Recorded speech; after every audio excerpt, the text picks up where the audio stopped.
আমার কাছে চিকেন বারবিকিউর থেকে চিকেন ফ্রাই খেতে বেশি ভালো লাগে। কিন্তু তারপরও যে এত কষ্ট করে কেন মানুষ বারবিকিউ খায় তাই বুঝি না। আজকে তো বারবিকিউ করতে গিয়ে একদম মাথার ঘাম পায়ে পড়ে গিয়েছে।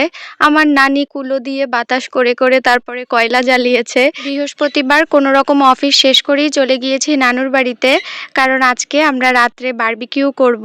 আমার মেয়ে সামিয়া, সুরাইয়া, সাফেয়া ওরা তো খুবই এক্সাইটেড। ওরা আমার জন্য অপেক্ষা করছিল যে আমি কখন আসবো। তা আমি এসেই তাড়াহুড়া করে মুরগি কেটে নিয়েছি।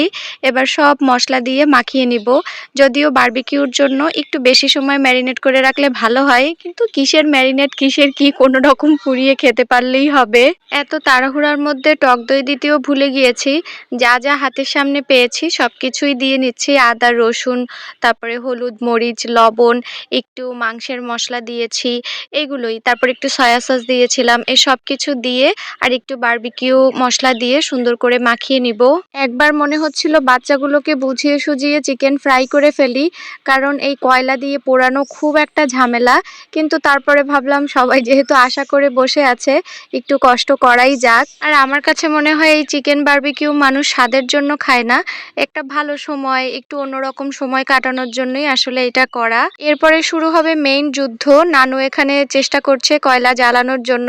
কেরোসিন তেল জোগাড় করতে পারেনি, কোথা থেকে একটুখানি পেয়েছে সেইটুকুই দিয়ে দিচ্ছে। ছোট ফ্যান থাকলে একদিক দিয়ে আগুন ধরিয়ে ফ্যানটা চালিয়ে দিলে মানে কয়লাগুলো তাড়াতাড়ি ধরে যায়, কিন্তু আমাদের এখানে ছোট ফ্যান ছিল না। এই জন্য নানি নিয়ে এসেছে কুলো। একদিকে নানু আগুন দিচ্ছে, অন্যদিকে নানি হচ্ছে কুলো দিয়ে বাতাস করছে। আর এই যে বিচ্ছু বাহিনীরা বসে আছে, ওরাও টেনশনে আছে আদৌ কি আজকে হবে। শেষ পর্যন্ত দেখলাম ভালোই কয়লা জ্বলে গিয়েছে। তারপরে এখানে আমি চিকেনগুলো দিয়ে দিচ্ছি। আসলে এগুলো তো তেমন একটা করা হয় না, মাঝে মাঝে করা হয়। তো এই জন্য প্রসেসিংটা প্রথমেই বুঝতে পারিনি। অনেক আগেই মানে যখন কয়লা অল্প অল্প জ্বলে গিয়েছিল তখনই যদি দিয়ে দিতাম এতক্ষণে কিন্তু অর্ধেকটা চিকেন হয়ে যেত। একদিক দিয়ে নানি কুলো দিয়ে বাতাস করছে, অন্য দিক দিয়ে আমি আর আমার যা ওই যেটা দিয়ে আমরা মাটির চুলায় ফু দেই, আমরা তো বলি চোঙা, ওই চোঙা দিয়ে ফু দিচ্ছিলাম যেন কয়লাগুলো নিভে না যায়। উপর দিয়ে দিয়ে মশলাটাও দিয়ে দিচ্ছিলাম। চিকেনটা যখন একটু ড্রাই হয়ে আসছিল, কথায় আছে না খাজনার চেয়ে বাজনা বেশি, এই চিকেন বারবিকিউর অবস্থাও হয়েছে তাই। খেতে কিন্তু আমার তেমন একটা পছন্দ না, আবার এটাও হতে পারে আমি হয়তো সেভাবে বানাতে পারিনি, কিন্তু যতবারই বানিয়েছি আমার বেশি একটা ভালো লাগে না খেতে।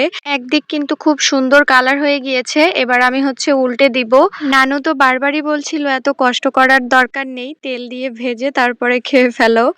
তো এই তো আমাদের বারবিকিউ কিন্তু মোটামুটি রেডি। আমার ভালো লাগুক বা না লাগুক, বাচ্চারা খুবই মজা করে খেয়েছে। বিশেষ করে আমার ছোট আপু, একদম সাফেয়া আপু তো ২টা ৩টা খেয়ে ফেলেছিল, এতই মজা লেগেছে। আর আমি একটু ঝালও কম দিয়েছিলাম, ওরা খেতে পেরেছে। তো এই তো আজকে এখানেই বিদায় নিচ্ছি। ইনশাল্লাহ আপনাদের সাথে আমার দেখা হয়ে যাবে নেক্সট ভিডিওতে। সবাই খুব ভালো থাকবেন।